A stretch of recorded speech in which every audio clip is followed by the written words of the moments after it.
Hello, smart friends. Welcome to Smart Cities Week. We are very excited that Smart Cities Week, we are down in Sydney. And this week we're going to release one episode every day, Monday to Friday, to celebrate. This first episode of the Smart City podcast this week is with Mayor Khal Asfour, who is the Mayor of City of Canterbury Bankstown. I had a really great conversation with the Mayor about what the Smart City concept means to him, which is about solving real problems for the community, and also about making government processes more efficient and provide savings to the community. The Mayor shares insights on the trip he recently took to the US to look at smart cities and what he's brought back to Australia, and also the Canterbury Bankstown roadmap that has just been released and the importance of having a strategy. We also talk about some of the other projects and initiatives the council is working on, as well as emerging trends, including foundational processes and opening up the data. The Mayor is also very keen to collaborate across the different disciplines and with other councils as well. So, as always, I hope you enjoy listening to this episode as much as I enjoyed making it. It's the Smart City Podcast, whoa, with Smart City experts, here we go. Connecting smart technology, both big and small. Smart cities are making life better for all. Big data, emerging trends, self-driving cars and more. The Smart City Podcast is what you're looking for. Hello, Khal. How are you today? I'm good, Zoe. How are you? I am very well. I'm very excited to have you on the podcast. Happy to be here. Excellent. Let's jump straight in. And can you tell us about your background and what you are passionate about? So I've been a councillor at Bankstown Council since 2004, and throughout that time I've, really enjoy representing my community and delivering for the community here at now Canterbury Bankstown, being the mayor now of the largest city in New South Wales, with over 360,000 residents. So, it's a big job, but somebody's got to do it, and I love what I do. So I'm always looking for ways to better my community. Excellent. So what sparked your interest in this smart city, smart community space? So, as I said, I've always looked for things that we can do as an organisation, as a level of government to help our community. And last year, I was lucky enough to go on a tour in the United States. It was a smart city tour, and I got to see some of the real benefits and the real game changers over there that are affecting cities around California, and I went to Austin, Texas as well. And it really did drive home to me the importance of being able to keep up with technology, and also how data and technology can really help the way that we run our organisation, and also help hopefully deliver good things for our community for today, and importantly for the future generations. So, I really want to see how we can improve the way that we run our services here in the council, but also want to make sure that our community is not only aware of what we're doing, but come along the journey with us to be able to see and feel the benefits that we hope to, implement in their lives in the years and decades to come. Excellent. That's really awesome to hear. I think bringing the community along the journey is, the number one kind of factor in this smart city space. Oh, definitely. We don't have a high socioeconomic community here. It's low, and what's important for me while we go on this journey is to make sure that there's a term I heard in the States, and it was digital equity, to make sure that everybody comes along for the ride, that everybody has the same access, and there isn't a division between those who can afford access and those who can't. So that's one of the main pillars in the work that we're doing here at the council, to make sure that the community comes along for the journey. And I'm looking forward to seeing the changes and the improvements that we'll be making. So what is a smart city or a smart community to you? Well, there's different definitions, I guess, around the world, but I think we need to define smart city as doing things more efficiently, doing things smarter, for a couple of purposes. The first being for the betterment of our community, that is to make our residents' lives easier, and that's if that's through technology, then so be it. So it's important that that's the purpose. We're not doing this just so we can have the shiniest new toy on the block. What we want is there's got to be a purpose to any changes or any investments we make, and that is to make our residents' lives easier.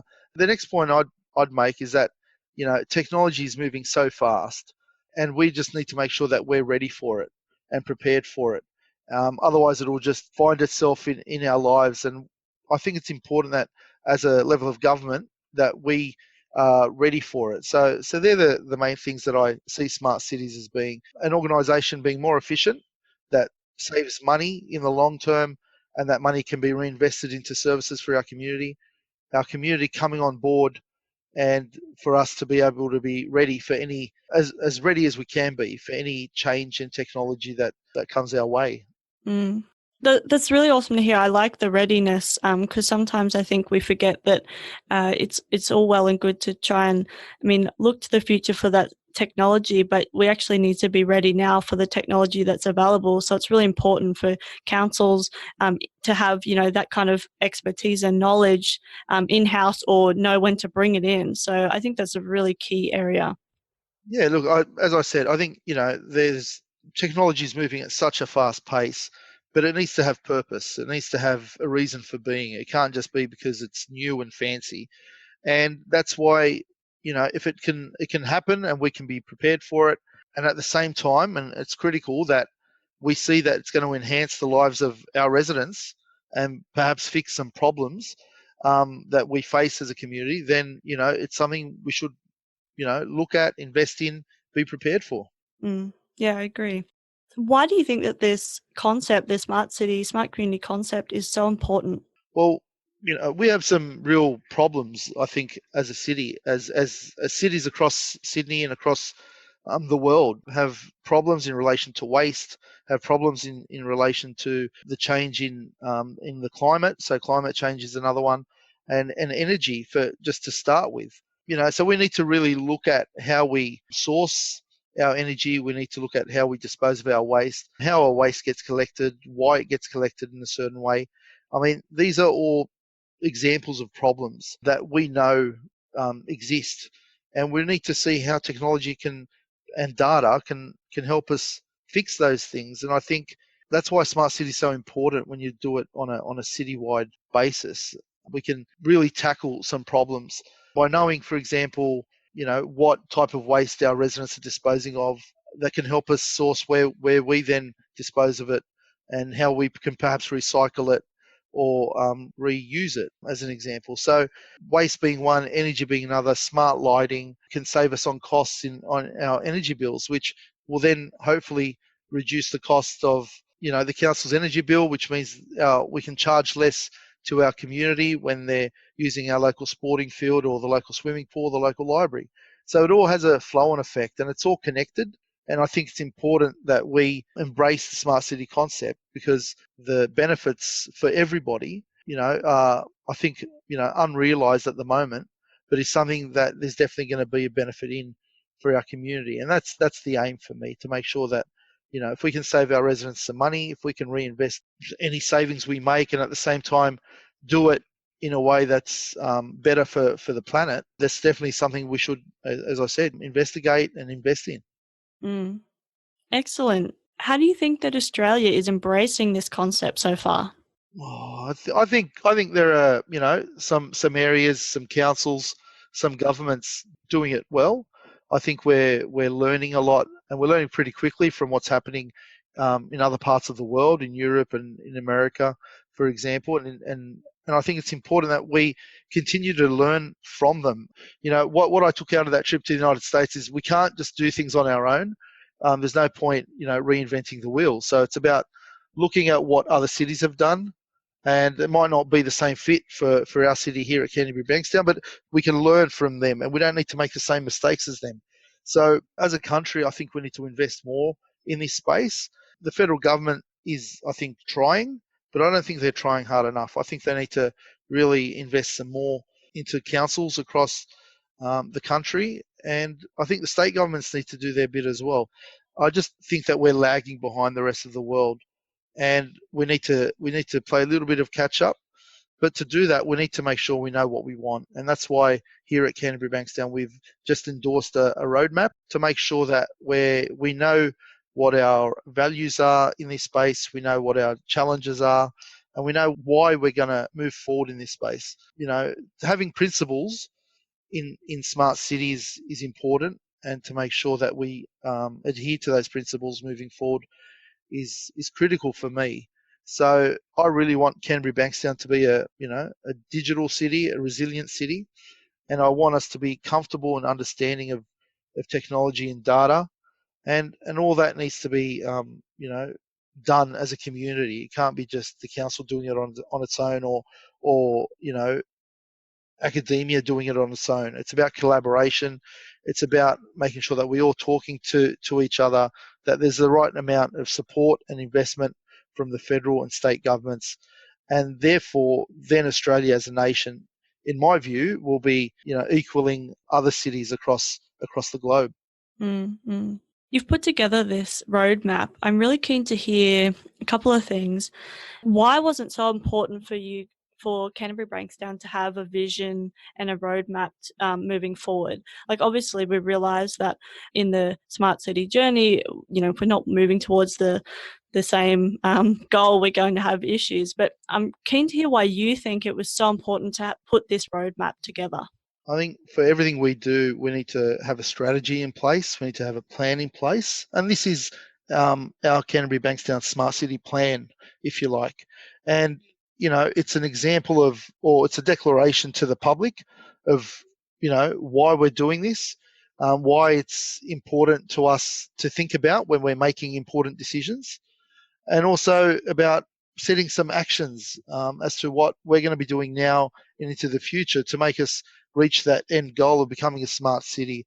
Not something that I think anyone will ever reach, but the whole point is to continue to aim for the fact of being a smart city. So we need to underpin our investment, our thinking, our decision making with a strategy, and that's why I'm so glad and happy with the roadmap that we've adopted, because it's going to help us move along that path or down that journey of becoming a thriving and a dynamic city that is open to the use of data and technology, and using that data to improve, again, the important point that I keep repeating, improving the lives of our residents and our community here at Canterbury Bankstown.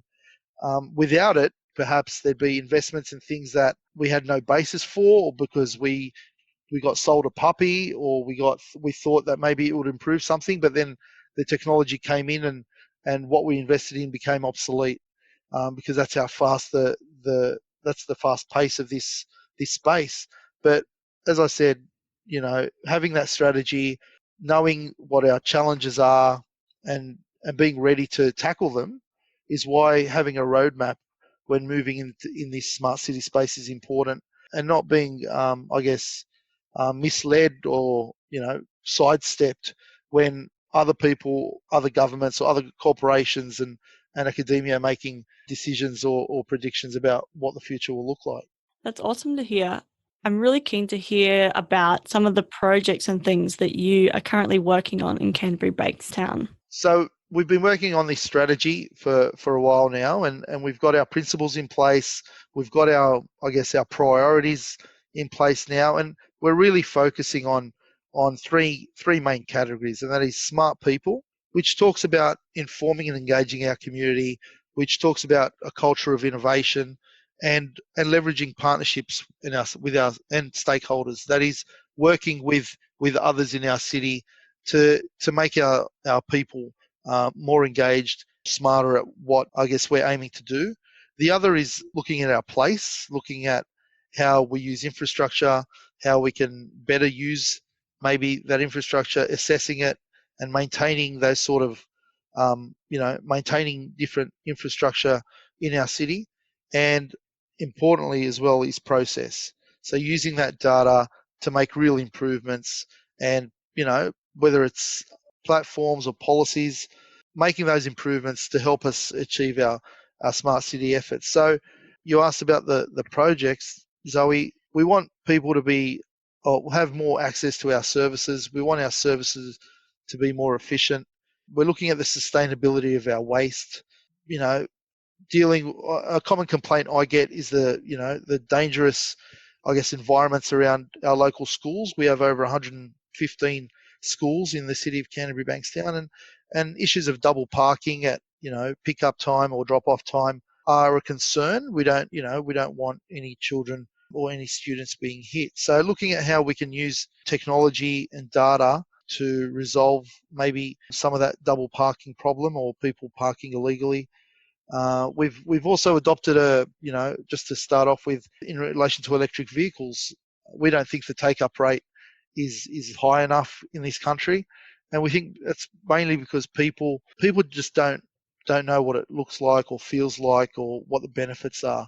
So we've decided that in the council carpool that we're going to be now replacing our cars with EVs. But further to that, we're looking at ways, and we're about to go out with letting our community use these vehicles, maybe on the weekends when council's not in operation, so then they can get a feel of it, to touch it, to drive it, and then hopefully that'll put in their mind when they're purchasing a car that they can maybe go and purchase an electric vehicle. We're also looking, of course, at putting charging stations across the city. So they're the type of things we're looking at. In the data space, I really am interested in getting up a dashboard for our community to see in relation to the data, be it rubbish, be it street sweeping and the like, for them to know what council's actually doing, and for us to work out ways that we could possibly do it better. So they're just, I guess, some examples of the projects that we're working on, but they're all, I guess, focused on improvements and efficiencies for our community and for our organisation. Awesome. I love hearing about improving, typically boring government processes. That's one of the things I love to see and do. Yeah. I mean, the thing is, Zoe, is, the way that we've been doing things has been the same for the last 10, 20, 30 years. And technology is advanced now, and I think we need to recognise that, but also embrace that. So I think there are better ways that we can do the rubbish pickup. There are better ways that we can police double parking around schools. There are better ways to see how we can save on energy costs with lighting. And the technology is there. I think we need to embrace it, and we need to invest in it. We need to trial it and pilot it and see how it works with our community. At the same time, obviously, engaging and explaining that to our community as we do it. Excellent. I think this next question will be very relevant, since I imagine once you're implementing some of these processes, you're working across many different disciplines, even levels of government, academia, industry, to get the right people involved. So how do you think that we can better integrate across all those different areas? Well, I think it's about opening up the organisation, opening up yourself to industry and to other governments, and explaining to them that we want to work with you. We want to hear what you have to say. We want to see what you're working on and see whether that can work with us. And I think by having that collaboration, we're able to then achieve our aims in a faster way. I think we need to leverage off everybody's expertise, and because everybody's ultimately wants the same thing. They want to be able to better their community and make life easier for people. And I think that's why we've got involved with a program like City Possible, which is being run by MasterCard globally. And that's, again, about collaboration, about multiple stakeholders around the world coming together, talking about what's important, talking about how we can make people's lives better. And I really do think that if we were to work in isolation, it'll be a detriment to our community and to our organisation and to our vision and aims and principles. So, it really is important that we continue to work with everybody that we can. We can, bring our community along, talk to professors, talk to industry leaders, and people in running government departments. And hopefully we can all go on this ride together, because there's no point working in silos. Smart cities is about decentralization. It's not about working on your own. And I think it's important that, for the future, that we all work together, and smart cities gives us that opportunity. Mm. You said that you went overseas recently. I'm keen to hear your kind of key take-home messages that you got from that global experience. A couple of things I took out of that. One was how far behind we were as a city, compared to what cities are doing in California and so on. Secondly, about how open data can change the way you view data. I think for too long, data has always been either unused or been kept a secret. I think it's important that needs to open up, because the advantages that you get from opening up data, are unrealized until you open them up, until people can see that and maybe create some benefit. So I really took out of it open data being important. The trip, that is, I took out of it that we were far behind and we needed to do some work to catch up, because our community deserves that. And the other thing I took out of it was the way that the way in the states, the non-for-profit sector really was involved with their cities, with their town halls, or with their governments, local governments, to be able to bring their community along. Whether it's giving them space in the local library, whether it's having hackathons, all types of things that just weren't known to me, and that's what I took out of it. And it's really changed my view in the way that we can change the way that we do things, the way that we deliver services, the way that we then engage with our community. And I think that was the final point I'd make on my trip to the States. Was one of the things I took out was there's never enough engagement. So, and that's another thing that we've embraced here at Canterbury Bankstown since that time, is that we want to find all different ways to engage people that maybe don't have the time to fill out a survey, or don't have the time to respond to a letter, or get on the council website. But it's about hearing from everybody, and not just the people with the loudest voices, but the majority of the people, and those that don't have time, and finding ways to engage with them. And one of those, I guess, things that we picked up was the red bench concept, and I've brought that back here, and we're about to install some smart benches. But if you want to talk to somebody about serious issues, you go and sit on this bench, and if anybody else sits on it too, that these people are going to discuss something, whether it's politics or history. And I think it's important because it engages communities. It puts people together that maybe would never have spoken to each other, and that's a good thing for our community, creating that connectiveness. I agree.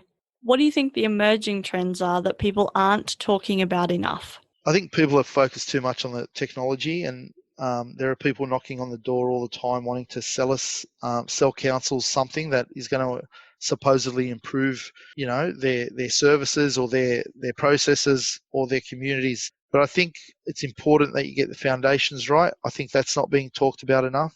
I think data isn't being talked about enough.